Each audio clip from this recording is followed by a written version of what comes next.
Hi, Charlotte. Welcome to the High Vibration Living Podcast. Hey Whitney, thanks for having me. It is a treat for me to have you on and to be able to chat with you and learn from you today. Can you tell the audience just a little bit more about who you are, what your education is, and the type of work that you do? Absolutely. Hi everyone. I'm Charlotte. That's always how you are supposed to introduce yourself. But I am the founder and creator behind a platform called The Mind Friend, which it says in the name already. It's really all about building a different relationship with our minds. And my background is very much in psychology. I always like to say it's not clinical psychology. Like a lot of people kind of assume clinical psychology when you say psychology, and mine was always more motivational, performance psychology, social psychology centered. So that's my background. I worked in consulting and in HR for a while, and then eventually just was like, more people need to know these tools to like live, I guess, more at peace is almost the way I want to put it, more fulfilled. And then I started putting it out into the world, and it all went from there, really is the whole kind of like summary of the story. And that's how the mind friend came to be, and how I am now this person that people go like, oh, you're the mind friend. Tell me, how does the mind work and whatever. And that's how we got here. That makes perfect sense that you spent a little time working in HR because before I became a chef, I was an HR manager. And prior to that, I had been a corporate recruiter. And I learned so much about now being a manager from my time in HR and just learning the little idiosyncrasies of people and what they need in order to be productive and successful in their job. And it was just so interesting the types of personalities that spend a lot of time visiting HR and the type of personalities in the office that are just fine by themselves. But I found that overall, a lot of people just needed somebody to talk to. They needed a way to express themselves. And they often went to HR just to kind of get everything off their chest so then they could get back to work. What was your experience as an HR manager? What did you find was the parts of the job you weren't expecting? I actually love that you said that, and I would fully agree with that perspective. Number one, you see trends in who sees HR more than others, right? And I guess you can always make assumptions around that they're just functioning by themselves, or maybe they're just more private, or they don't feel as secure sharing it with somebody who is still part of the company. But I think when you make I guess when you give them the psychological safety to feel like they truly can share anything with you and it's not going to be used against them or anything like that, then I really fully agree with you that maybe the most surprising, but also the most rewarding part of the job was the sort of people coming to you with all kinds of things to be coached through. Honestly, not even just, work related things, but also like, here's what's going on for me. And I don't know how to, keep that apart from my work right now. And like, what should I do kind of thing. That I think were definitely for me the most rewarding, but also that you might not expect when you like read a HR job description, right? Because it's not necessarily about, and then you're also helping someone cope with, the grief that they're currently experiencing or something like that, where that's not part of the story, but it is so people-centered. And I'm sure it depends on the business as well as to like what an HR manager would do in their role. But mine was definitely like that. And also I guess the learning and development aspects of that where I was working, at least it was quite intertwined, as in, right, like we also were in charge of the learning and development. Wasn't big enough to have that as a separate part. So it's also like, how can I empower someone? How can I get someone to learn, right? So that it was about how can they deliver in service of what the company was looking for. But how do I best support someone on that journey versus just like you do it this way or else, right? Which is not supportive. So how do I develop? How to develop a learning and development atmosphere, culture, curriculum, whatever it is, to best support people to then deliver on those results. Yeah, I think when I reflect right now on my time as an HR manager, I forget how much and how hard it is for people to execute and show up at their job when they have things going on in their personal life. And I think because right now my job is so siloed, um, and I put on a uniform in order to go to my job. So I'm a chef. Usually I'm working by myself. And so I know and I can have the talk with myself, okay, time to go to work, We put on the uniform, we have to shift, we have to focus, we have to get the job done. For me, putting on a uniform, whether it's a chef jacket or an apron, it allows me to shift my mind and move into the role and play that character and execute, and then shift out and deal with my personal problems afterwards. Not everyone wears a uniform to work, so um, they don't have that mind shift, so to say. Have you ever noticed that with any of your jobs, that by wearing a certain outfit or uniform, it supports a mind shift? I mean, not with uniforms, but I completely relate to what you're saying. I think there's a form of, we need to make a separation. That's what really happens. For you, it's with a uniform. For other people, it's I'm in this office and I'm not otherwise here unless I'm here for work, right? Or I have this commute, or there's a shift, there's a separation in, let's say, more traditional work environments, for lack of a better term. I say that because obviously lots of us have transitioned into more remote worker or on our own sort of like flexible hours.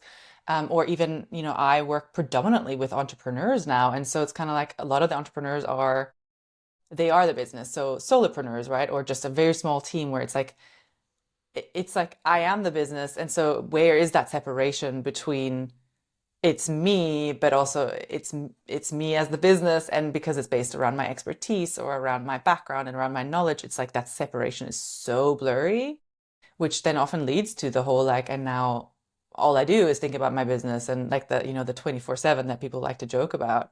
But I can recreate rituals around that. I can recreate separations around that, right? Where, yes, I may be working in the same space, let's say, like for people who work from home, but like, how are you creating a ritual around the separation? Because you can.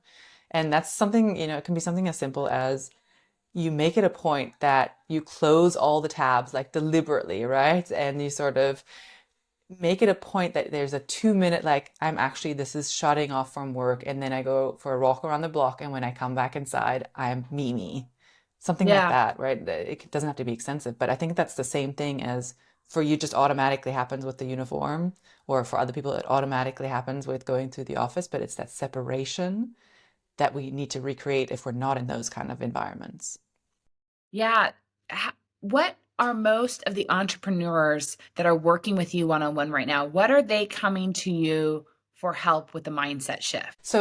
I would say two categories. Predominantly, it's either around, um, I want to say confidence at a larger scale. So they have an idea or they want to execute differently in their business, but they're not showing up in their way. They're not really owning that expertise or that idea or that sort of way of being in the world. And they're like, I know I want to do this, but I just can't get myself to do it. I want to feel more confident to do it, is how they phrase it in their own words.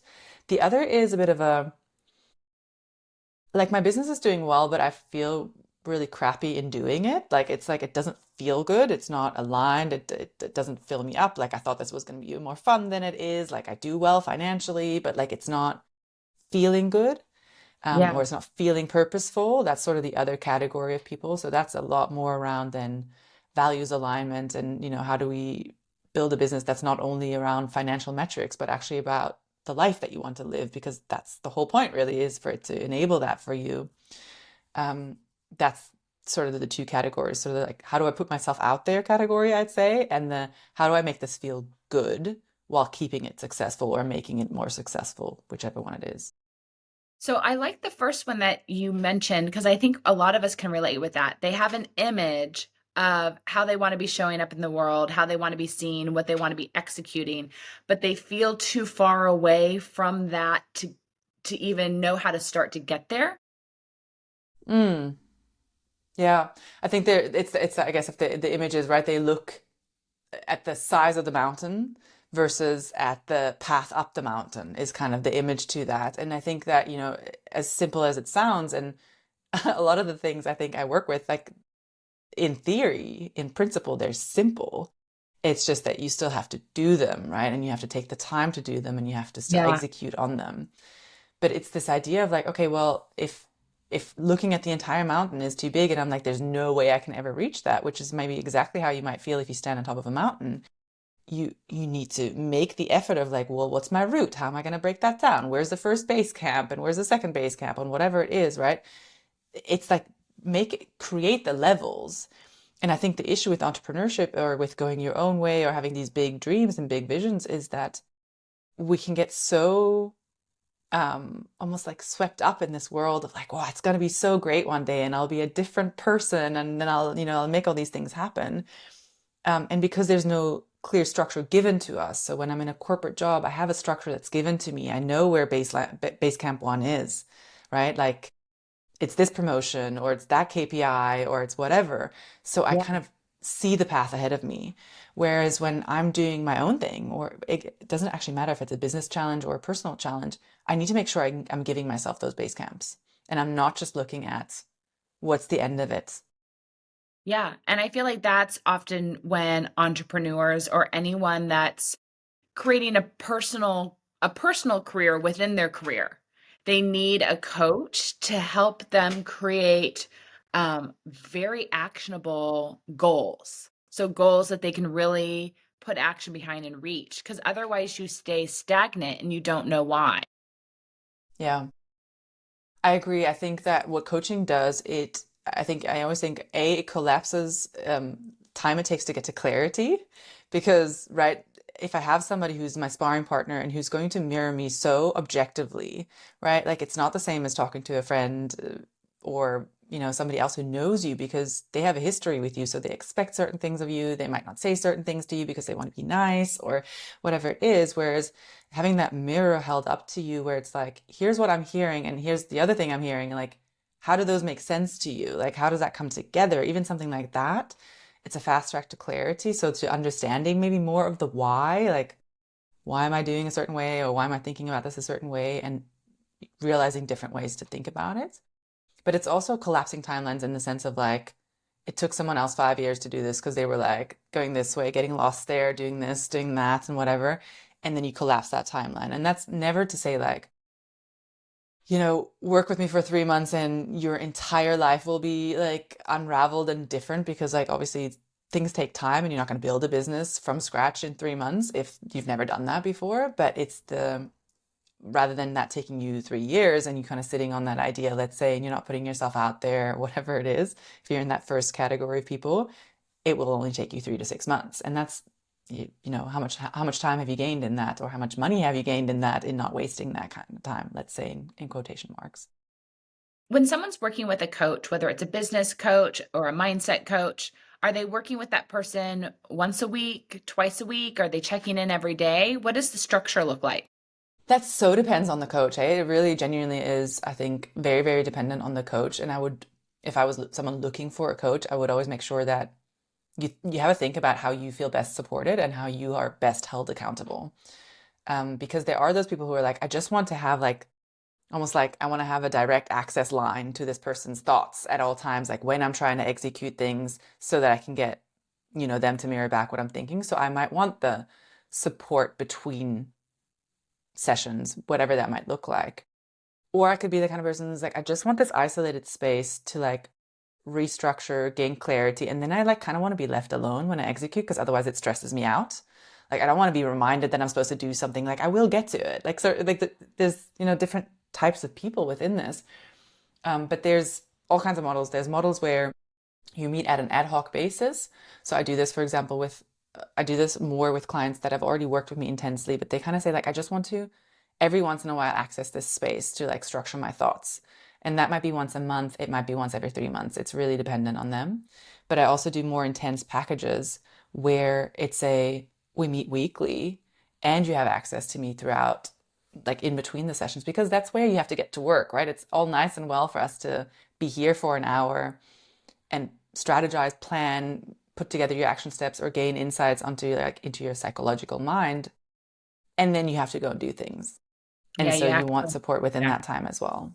Yeah. Yeah. I was really successful when I worked with a coach that I had a list of things I had to get done every day. And I had to Mm, text him every day before I went to bed that I completed all the things on the list. Now, they wow. weren't necessarily things that took a lot of time.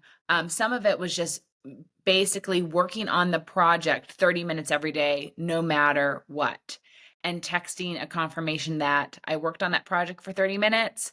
I did my positive affirmations, I did my meditation, whatever else was the requirement to help me mentally make the shift. But I was forced to check in every day as an accountability. And that helped me move the needle a lot.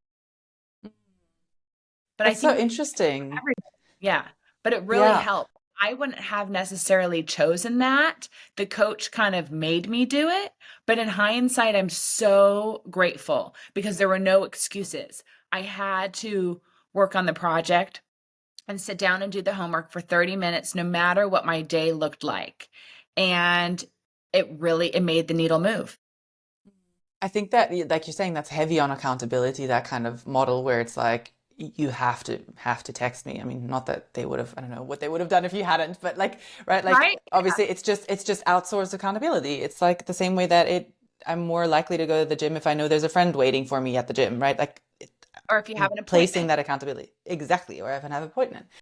And I think I would say that like I totally see how that can work. What comes up for me as I hear that, and I'd be curious about your experience, is kind of like what happened when that support stopped?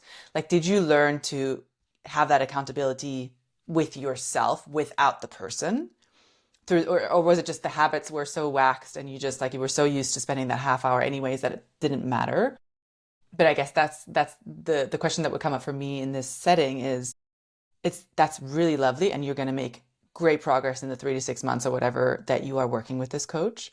And also what happens when that accountability partner falls away? Yeah. Are you able So to have that accountability with yourself? we stopped it when I was on a roll and I no longer needed it, when I had already created the new habits. And essentially, I completed the project. But then the other healthy habits were now in place because it was a consistent part of my daily routine. So I was able to step away and stop doing that, and just did 1 month check ins.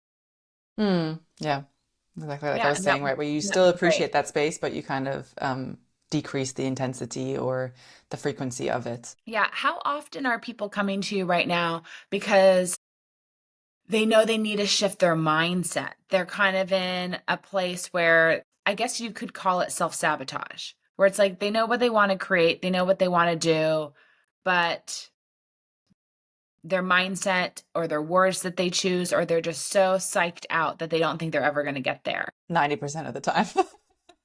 Like, I mean, actually, that's probably not true. Probably 100% of the first category I named. So the people who are like, I want to do this, but I'm kind of like not getting myself to do it. I'm not putting myself out there and that kind of category. The people who are looking more for realignment or purpose are usually not really like that. They're just, they're like, how do I reconnect? This used to work for me. It doesn't work for me anymore. They're a little different.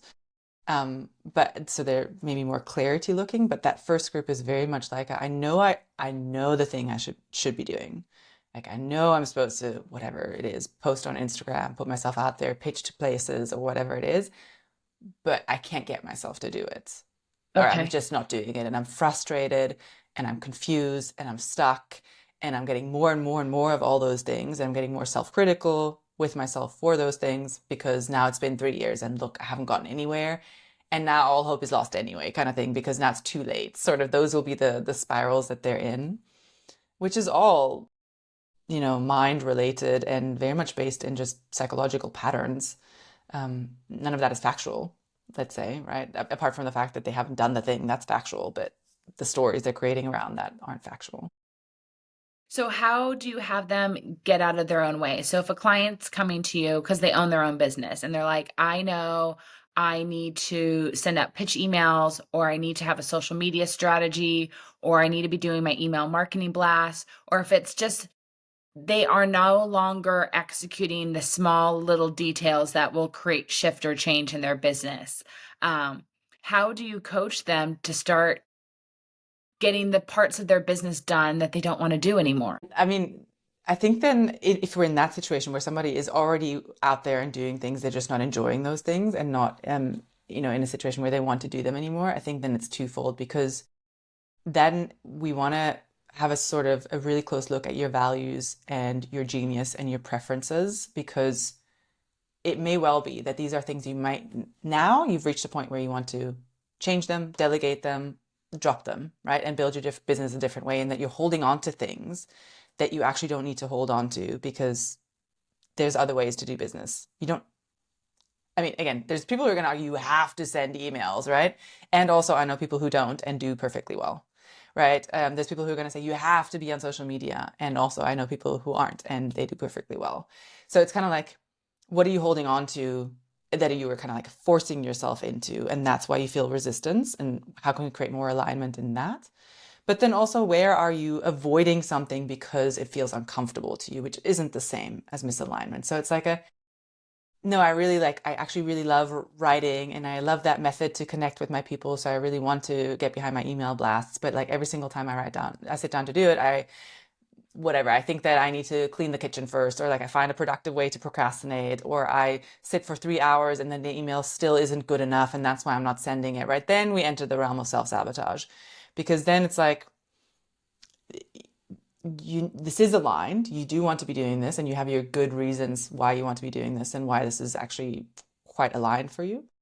But you're keeping yourself from actually executing. And then it's like a let's look at that. And the way I always like to look at that, and the way I kind of speak about self-sabotage a lot as well on my social media is think of this like a what is it protecting you from? Because that's what it's doing. So it's most self-sabotage is actually just a fear avoidance tactic, right? It's like there's something on the other side of that that you're trying to avoid. So it's no good if I think about procrastination as, I'm just lazy, I need to be more disciplined, and I get into this critical state with myself. It's no use. It's not going to actually do anything for me except make me feel worse. Yeah. What helps a lot more is kind of adopting this lens of like, okay, this is a really crafty tool my brain has like kind of come up with, a like little system it's built to make sure that I stay with what's safe and familiar and it's protecting me from whatever's on the other side of that. Yes. Often that is judgment, often that is the idea of failure, often that it can also be success, right? Sort of like what happened. I just was speaking to a client earlier about this. Like she was like, do you know what? Like, come to think about it, the most important thing to me is family and my relationships and like showing up for them. And I want to like be able to do all the things that I do for them. And there is, when I think about it long enough and we probed, obviously, but like there's a part of me that's like, I don't actually think that when I'm successful, I can still do that. So there's a direct contrast, like there's a direct conflict between what is most important to me and what I think will happen if I actually execute these things and become more successful in my business. So of Yeah. course I'm not doing them. But then, right, that gives us a completely different thing to address than, well, just, set a whatever, put it in your calendar and stick to it, like set a deadline, which is kind of like the productivity hack. That's Yes. obviously not worked for the people at the time that they come to me because they know I work at a different level.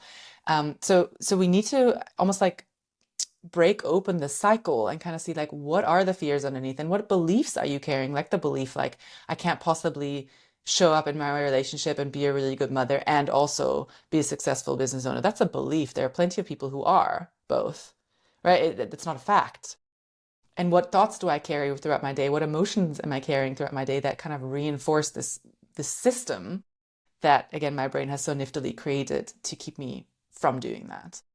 When I then address that, not only is it a more, I want to say, calm, compassionate, and like loving approach to it than the just white knuckle it and get it done anyway and like sort of harden up, toughen up kind of approach that often fails because we have limited willpower and at some point it does run out and we're exhausted and we need rest and we don't want to just always hard knuckle our way, right? It's a nicer approach, but it also usually shifts something at the core of it, right? Where once I've taken those elements out of this, I've disabled the mechanism basically, right? Like and so it doesn't work the same way. It doesn't just happen by default, but like I'm able to address the actual elements that make up this mechanism. And by virtue of that, I disable the mechanism. It's like you're going to the root cause.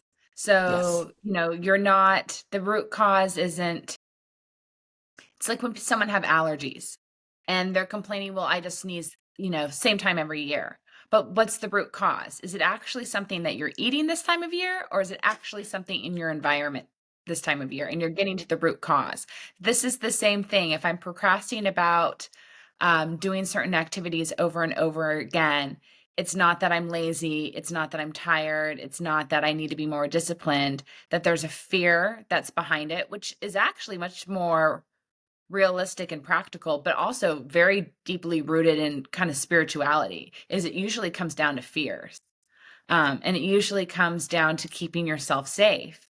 And I think that's why people hire you or look for people like you, is who could we be if we didn't have these almost made up fears, and we could get them kind of out of the way and we can step into it confidently. Yeah.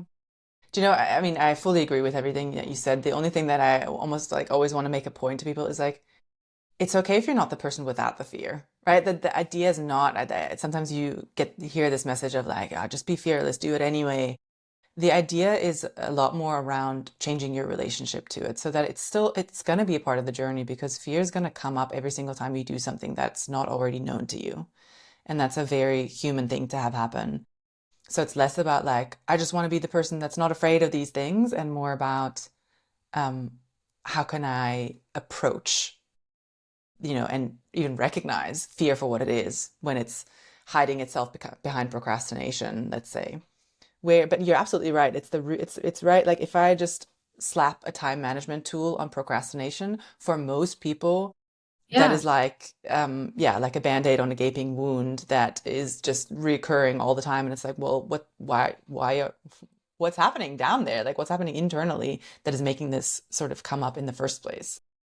Well, because that's what I've noticed with chefs that have joined my team. When I see self-sabotaging behavior, I give them an outline. I give them all the tools to execute the job to the greatest and highest level. I lay out the structure of the day, the steps they need to take, the menus, the recipes, and they'll self-sabotage themselves and still make mistakes. And it has nothing to do with the structure that I've provided for them.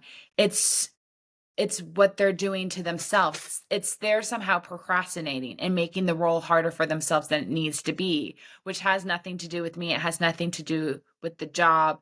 It's something else inside of them, their fear of stepping into whatever it is that they want to be. Because I'll oftentimes have chefs come to me who tell me that they want to be a full-time personal chef, or their dream is to be a celebrity personal chef. And so I'm happy to help them and guide them and be a stepping stone on that way. But then I watch them self-sabotage. So it's like they know what they want to do and how they want to shape their career, but there's fear behind that, or maybe somehow deep down an unworthiness, that they're realizing they're unworthy of having that level of career shift that they want. Or maybe they've just figured out this is not what they really want. Could be any of those.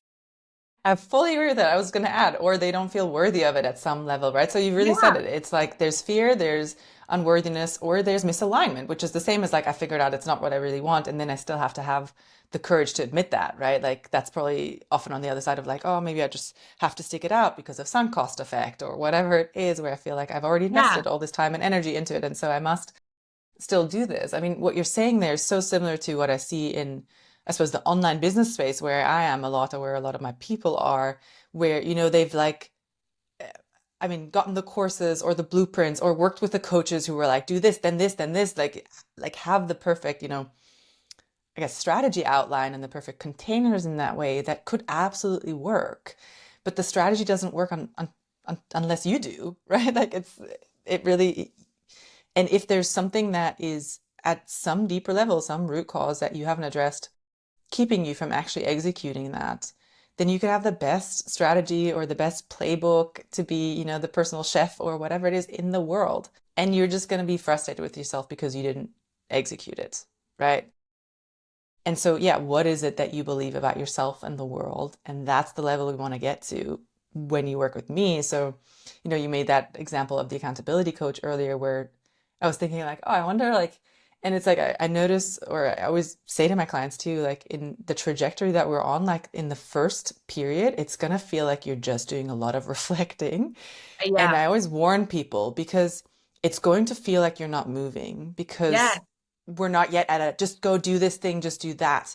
Because we want to, right, the depth that we're trying to get to requires a lot of questions, a lot of like uncovering and then unlearning and sort of reshaping that is at first just gonna feel like thinking or reflecting and not like doing the thing.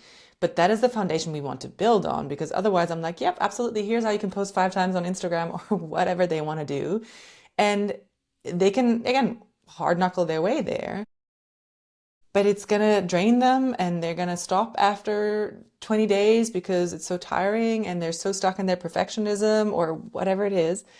And so that's not the way. So I always go sustainability first. And as frustrating as that might seem, we have to start with this piece. It's like the tip of the iceberg model, right? Where you're seeing the procrastination and the things that you want to do, and you're looking at these like 5% or whatever that are above the water, but we're trying to like get to the 95 that are actually driving things in your subconscious. And we need to first start uncovering those. So that's just going to be reflection. And you need to be patient along that journey kind of thing. But That's a great when point. you You have to are, take inventory before you take action. yes. And when you And bring that that patience, the action will be so much more aligned and more rewarding because you're not just doing it for the sake of, right? Like everybody's on Instagram now and everybody has a following now. So I should too. Everyone's building a personal brand and everyone's doing this. It's like, well, no. Like let's try and figure out what's actually true for you and what's keeping you from that. And then the action will kind of follow from there. It's almost like this. I never like to say like effortless, but there is an ease to actions when they come from that place versus well, I should do that and I should do, and it's only okay if I do it like that and whatever. But that requires that first introspection piece. Are there certain practices that you do every morning, every evening that support structure and balance in your life? Do you have a morning routine or an evening routine that really is working for you right now that sometimes you share little pieces of that with your clients?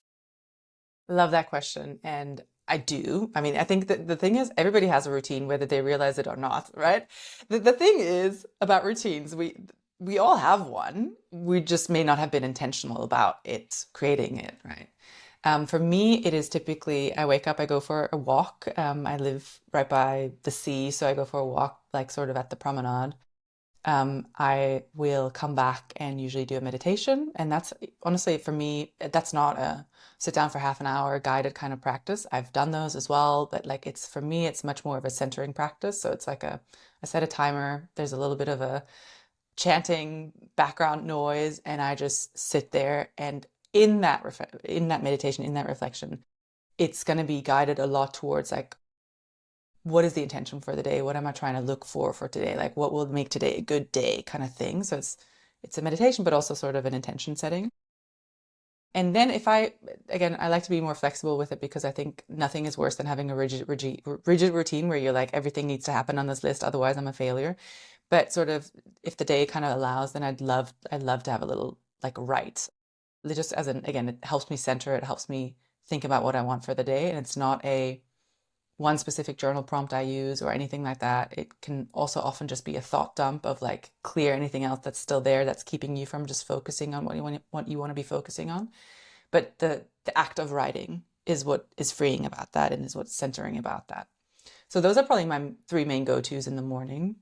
In the evening, I'd say I probably, if I'm really honest, and that's the whole point, and obviously it varies around what season of your life you're in, but right now it's just a question of like, what was really good about today? And that's so simple, but it's so easy, depending on what stage of life you're in or what else is happening in your life, to, I guess, lose track of that, right? And that's why we have gratitude practices, and that's why we have sort of more extensive practices around that. But just that, like, and I usually discuss it with my partner, and we both kind of share, and then we ask questions, right? We ask questions about what that was for the other person. Sorry, what did you say? I was just I thinking missed you. that would be such a nice thing to bring up at the table over dinner with whoever you're sitting with, is for everyone to reflect and share what was one nice thing that they experienced in their day or created in their day. Yeah, absolutely. And it's again, it's a wonderful way to end the day because you're ending it on something positive. I will say that maybe just to broaden that a little bit, like these are my personal at the moment ones, but some of the ones that I think are most effective for, I guess, the type of client I work with. Number one is um, a regular reflection, typically at the end of the day, of like, what went well today and how did I contribute to that? Because often they are the kind of person who likes to dismiss like their own progress, achievements. I see you touching your chest a little bit. own role in creating their reality. Yes. Yes, exactly. So it's kind of that's that practice then helps sharpen A, the positive focus, but also B, I have control over certain things. I have agency, right? I can make this happen, whether that's just by me realizing that it's already happening. And so then at least I'm experiencing it, right? Because sometimes it happens, but I'm just not pausing to realize. Or whether it's me learning more about the connection of like, oh, I felt really great in this situation today. Like, what was I doing? How did I contribute to that? And they're like, oh, then I can repeat that. But I need to have the practice around that. So that's one I really, really often give to clients. And another one is at night already thinking about what will make tomorrow great. So it's or like a question that you're pondering or something that you want to think about or work on tomorrow. And this is like depending on how spiritual or whatever it is, but even from a neuroscience perspective, kind of like to give your sort of subconscious mind or your default mode network something to chew on as you go to sleep, as you go to rest, right? Like Yeah. we absorb and we process things that happen throughout the day, but also that we can just ask questions almost. And so that's another one I think is really cool to kind of think about.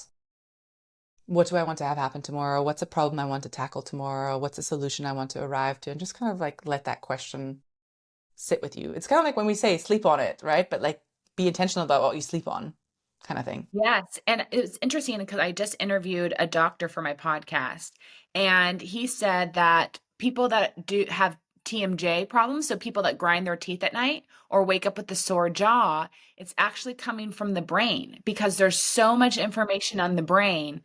You're in overwhelm.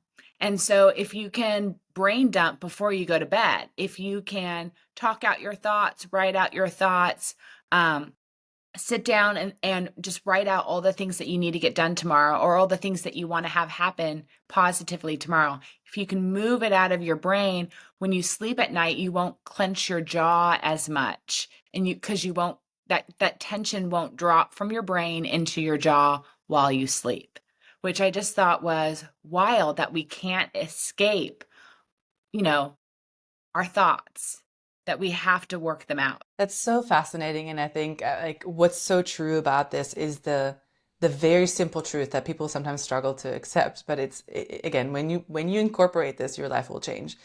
You thinking a thought is not the same as you speaking a thought or writing a thought. And that's true for what happens in your brain, like literally brain imaging true, but also true for what happens in way of like you processing this, right? And your felt experience of it. So often when we have critical thoughts, ruminating thoughts, problem solving thoughts, whatever it is, right? We like to do this spinning around in circles because I don't know, we don't find the point, we don't find the person we can trust, maybe, so we don't speak it, or we're too lazy to grab a pen and paper and write it out. But again, this is literally anyone listening to this, if the one thing, like understand this difference and use that difference as often as you can.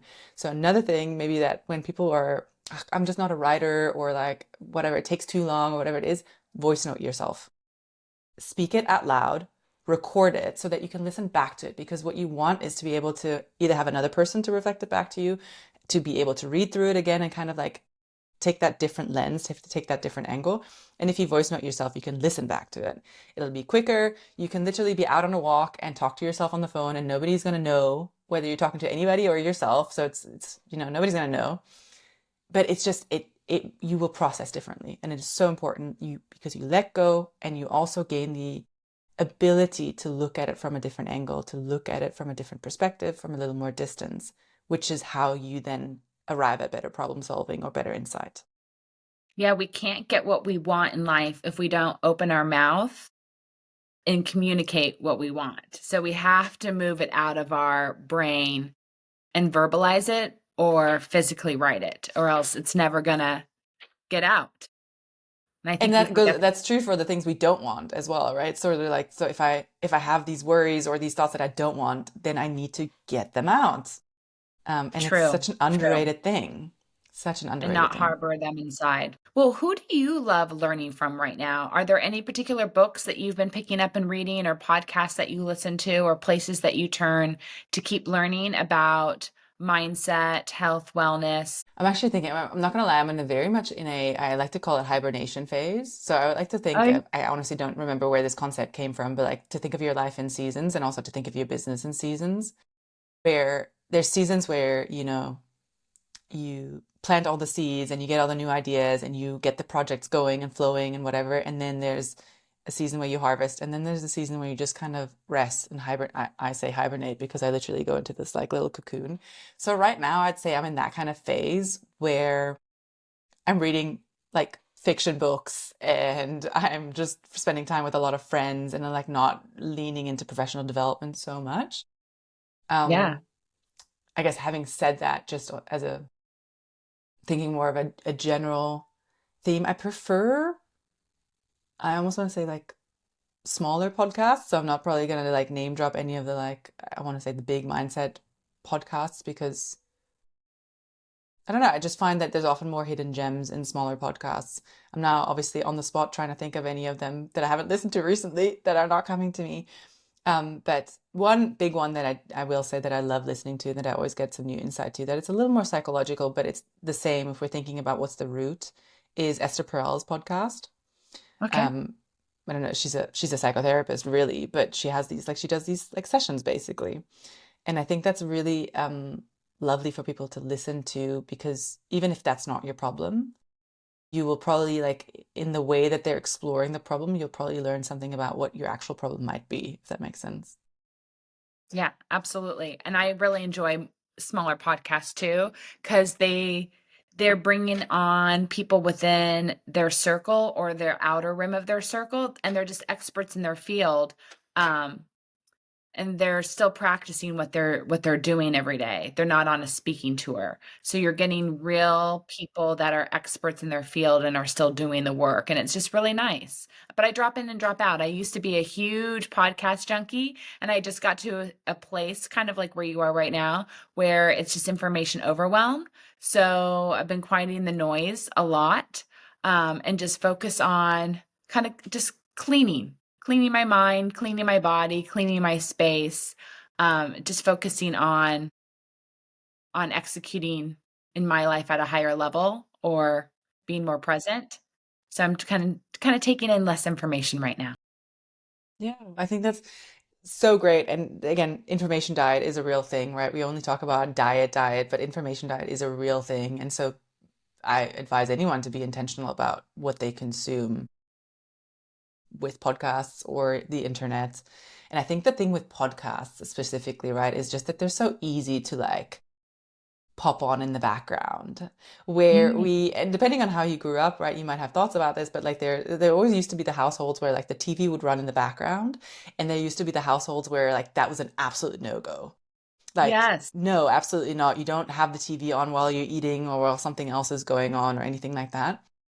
But I feel like podcasts are like a little more, they almost seep a little easier into like, oh, like I'm cleaning the house or doing the dishes or going for my walk Mhm. or whatever it is, and I have a podcast on because it's easy breezy and that way I can keep learning. But it's kind of like what you're saying. What I'm not having then is the moment of absorption and integration and, returning to my own voice versus always listening to other voices. So I actually love that you shared that. I think it's maybe quite similar to what I determine as hibernation phase, where I'm like, less and like just go back and not go so full force and kind of, yeah, return to what's true for me, and then you know plant new seeds from there, and then maybe also when it's more directed, invite more information pieces back in that are more aligned with that.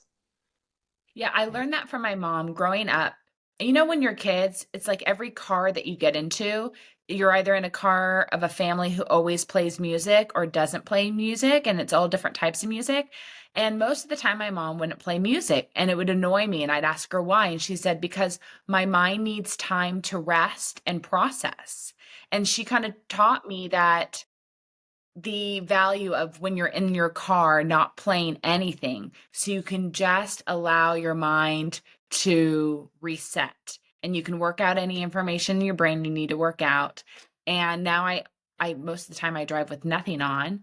And I really value quiet time, and I don't have a television in my house. I'm not This is not the household where the TV is on in the background, because There's a lot that I have to process.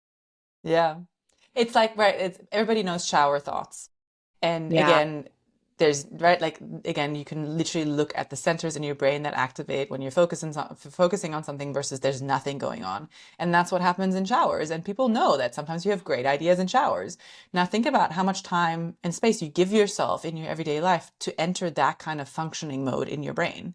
And for most people, the answer is literally almost none because on my Yeah. commute, I'm staring at my phone or listening to a podcast, right? Like in every other free moment, I'm swiping on Instagram or I am, yeah, listening to something else. And so I never actually enter that. And apart from maybe the shower still, but it's kind of like people have had the experience of how powerful that space can be, but they're just not intentional and deliberate about creating it. Or many people aren't. You obviously are.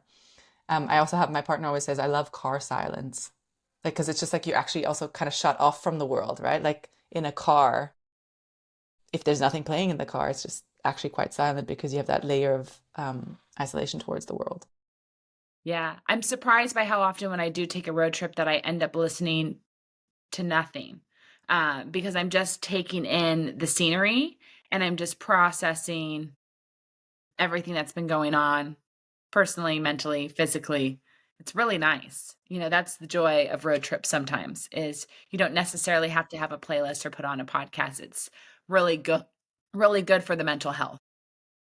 Absolutely. Same with walks, by the way. Like, right, I mentioned going on a walk. I would highly recommend doing those without anything in your ears. And I know it's Yes. uncomfortable and people feel like I'll get bored or whatever, but like, trust me, you'll be fine. And your brain will be better for it. And you'll probably be a little more centered and grounded in what you really want to be doing rather than what other people are doing. Well, where can people get in touch with you, continue to learn from you, and work with you? Easiest place is Instagram. It's kind of the hub for everything. So if you go to Instagram and you look for The Mind Friend, that's all together, no special symbols or anything like that, then you will find me there. And then you can kind of find everything else from there. It's the hub for everything. Perfect. And then can you leave the listener with one last health, wellness, or mindset tip that they can consider adding into their life? Ooh. I always like to say, if being hard on yourself worked, it would have worked by now. So the tip, the health, the wellness thing is you will get a lot further when you're kind to yourself. Yes, And it that applies, hasn't I guess, to worked. anything that you're trying to do, whether it's a fitness related thing or a mindset, business related thing. Being hard on yourself doesn't work. It would have worked by now if it did. So try something new. That is fantastic. Well, cheers to that. I will. Yay. Thank you, Charlotte, for coming on the show today. Appreciate it. Such a pleasure. Thanks for your time.